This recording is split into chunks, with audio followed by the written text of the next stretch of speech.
Hey guys, welcome to my video today. If you're new here, welcome, and if you're returning, welcome back. Today we're going to look at Delta 8 THC products. Delta 8 THC products, such as, gummies, brownies, the Skittles, maybe, things like that. I call it Delta 8, the soda pop.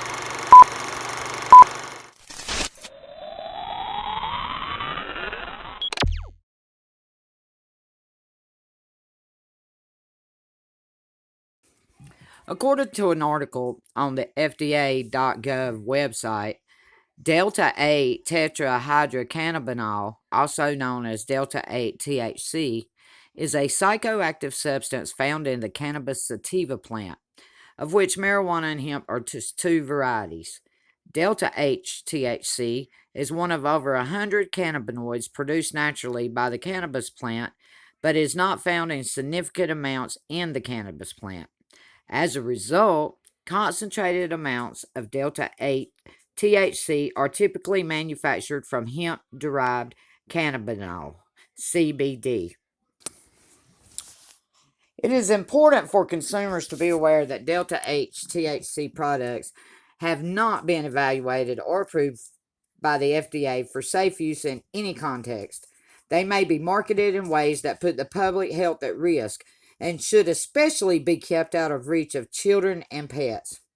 Here are 5 things you should know about Delta 8 THC to keep you and those you care for safe from products that may pose serious health risk.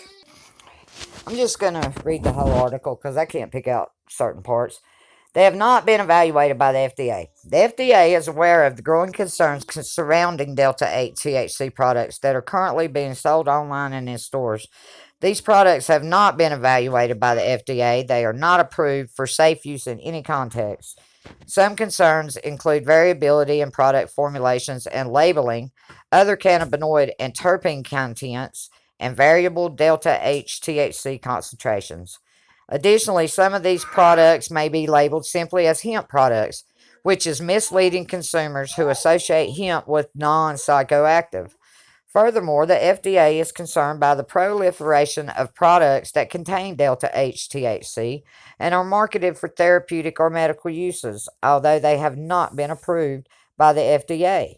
So, selling unapproved products with unsubstantiated therapeutic claims is not only a violation of federal law, but is putting consumers at risk, as these products have not been proven to be safe or effective.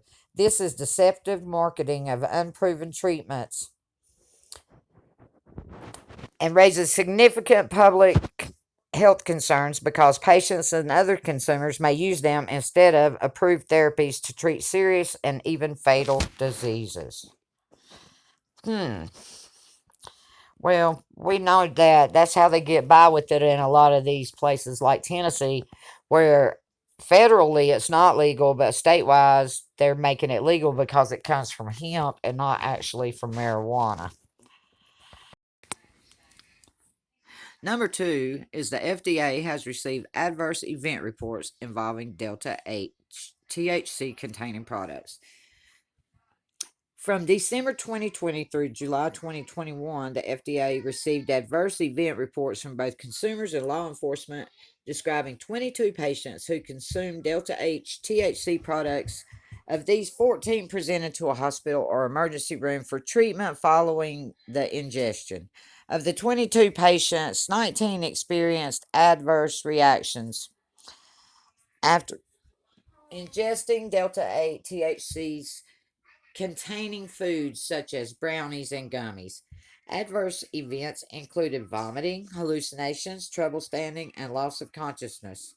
National Poison Control Centers received 661 exposure cases of Delta 8 THC products between January 2018 and July 31st, 2021. 660 of which occurred between January 1st and July 31st, 2021.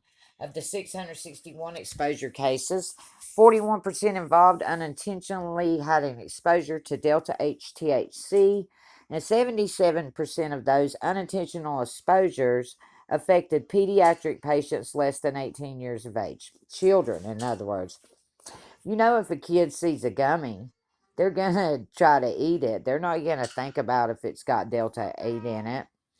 39% involved pediatric patients less than 18, and 18% required hospitalization, including children who required intensive care unit admission following exposure to these products.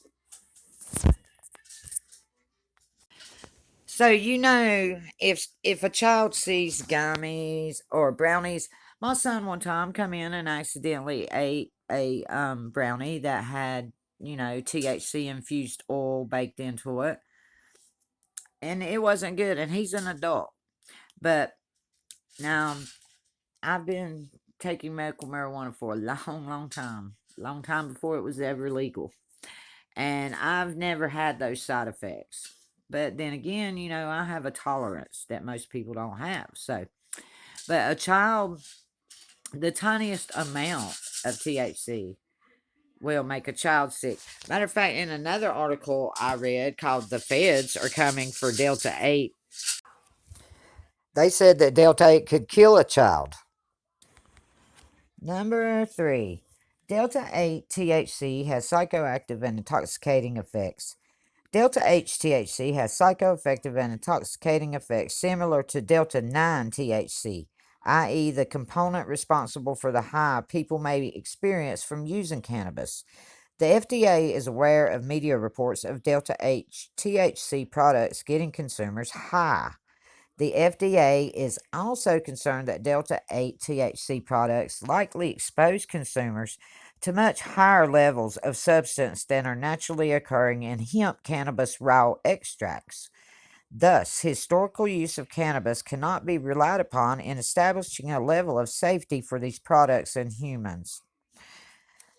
And to me, I find that kind of weird, but because it only has 0.3% THC content, and that's a very low content in medical marijuana. Like out here in Oklahoma, where medical marijuana is legal, a low dose for us is 32%. And we're talking about less than, 3% or 0.3% or 0.03%. You know what I'm saying? The smaller one. But, this is dangerous enough to kill a child or a pet.